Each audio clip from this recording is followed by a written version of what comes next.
রাজস্ব আদায়ে বড় ঘাটতিতে জাতীয় রাজস্ব বোর্ড এনবিআর এর মধ্যে ঘাটতি ছাড়িয়েছে ৭০,০০০ কোটি টাকা। চলতি অর্থবছরে বাকি ১.৫ মাসে আদায় করতে হবে প্রায় ১,৫০,০০০ কোটি টাকা। সংকট থেকে উত্তরণে প্রত্যক্ষ করে গুরুত্ব বাড়ানোর পরামর্শ অর্থনীতিবিদদের। বিস্তারিত নাইম কামালের রিপোর্টে।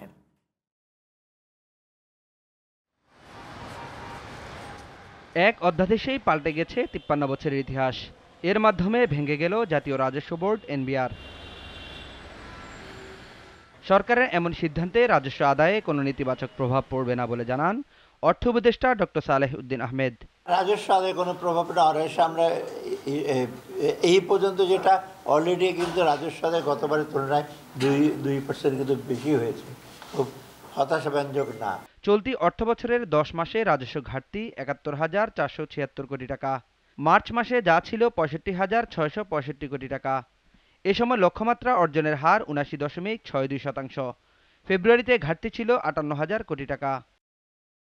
রাজস্ব আদায় বাড়াতে ২০০টি পণ্যের ওপর আমদানি পর্যায়ে ২% অগ্রিম আয়কর আরোপের পরিকল্পনা করেছে সরকার।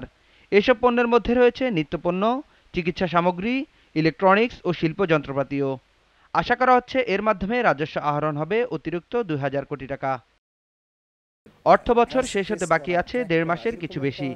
এ সময়ের মধ্যে রাজস্ব আদায়ের লক্ষ্যমাত্রা পূরণ করতে হলে আদায় করতে হবে প্রায় ১.৫ লাখ কোটি টাকা। অর্থনীতিবিদরা বলছেন, রাজস্ব আহরণ বাড়াতে হলে গুরুত্ব বাড়াতে হবে প্রত্যক্ষ কর আহরণে। বছরের পর বছর আমরা উন্নতির কথা বলছি, কিন্তু আমার টিআইএনধারীর সংখ্যা বাড়ছে না, তখন কিন্তু তাদের ব্যর্থতা কিন্তু স্পষ্ট হয়। আরেকটা হচ্ছে ডিরেক্ট ট্যাক্স, ইনডিরেক্ট ট্যাক্সের সাথে যদি তুলনা করেন পৃথিবীর মধ্যে সর্বনিম্ন অবস্থানে আছে। এনবিআর এখন যে কাঠামোতে রয়েছে সেখান থেকে বড় রকমের সংস্কারের মাধ্যমে যদি ডিজিটালাইজড করা হয়, সারা দেশব্যাপী যদি তার কাঠামোকে এবং কার্যক্রম বিস্তৃত করা হয়, এনবিআর এর ভিতরে যে সমস্ত দুর্নীতি রয়েছে এবং এটাকে যত বেশি ডিজিটালাইজড করা যাবে তত বেশি রাজস্ব আদায় বৃদ্ধি করা সম্ভব। এর মধ্যে ৫০ লাখ টাকার বেশি বকেয়া আছে এমন করদাতাদেরকে এনবিআর এর গোয়েন্দা শাখায় তলব করা হয়েছে। রাজস্ব বাড়াতে করদাতাদের হয়রানি বন্ধ করতে এনবিআরকে কঠোর হওয়ার পরামর্শ এই অর্থনীতিবিদের।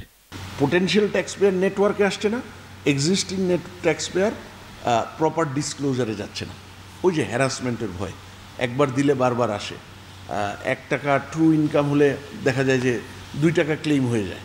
তো এই হ্যারাসমেন্ট অ্যাভয়েড করার জন্য এবং এই ভয়ের থেকে একটা ট্যাক্স কমপ্লায়েন্ট কালচারটা খুব লো। তো ট্যাক্স কমপ্লায়েন্স কালচার আপনার যতদিন লো থাকবে, আপনি ডাইরেক্ট ট্যাক্সেশন অতদিন বাড়াতে পারবেন না। বিশেষজ্ঞরা বলছেন, চলতি অর্থবছর শেষে রাজস্ব ঘাটতি পৌঁছাতে পারে ১,৫০,০০০ কোটি টাকা। ফেয়ার করা যায়। Naim Kamal, GTV news, Dhaka.